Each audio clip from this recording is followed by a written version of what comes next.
செய்தனர். ரகுராமன் வந்துவிட்டாரா? எங்கே அவர்? நீ யார் என்று பரபரப்போடு கேட்டான் பரதன். ஐயனே, அடியேன் ஸ்ரீராமனுடைய தூதன்.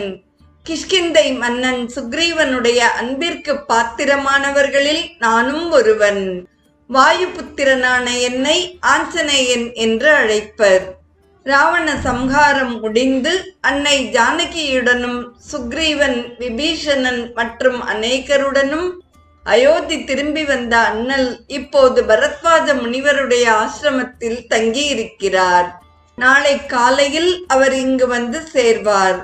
அவரை காணாது தாங்கள் ஏதாகிலும் அசம்பாவிதமாக நடந்து கொண்டு விடப் போகிறீர்களே என்று பயந்து என்னை அனுப்பி வைத்தார். இது சத்தியம், என்னை நம்பலாம் என்று சொல்லி பரதனை வணங்கினார் ஆஞ்சநேயர். பரதனுடைய கண்களில் ஆனந்த கண்ணீர் பெருகியது. கண்மூடி நின்று ஸ்ரீராமனுடைய திவ்ய மங்கள ரூபத்தை சிறிது நேரம் மனக்கண்ணால் கண்டு ஆனந்தித்தான். பின்னர் மகிழ்ச்சி பெருக்கால் மாருதியை கட்டித் தழுவிக்கொண்டான். அந்த அன்பின் பூரிப்பிலே மாருதியின் மெய் சிலிர்த்தது. ஆகா, சகோதரர்களிடையே என்ன பாசம்! அங்கே தமையனுக்காக உறக்கத்தை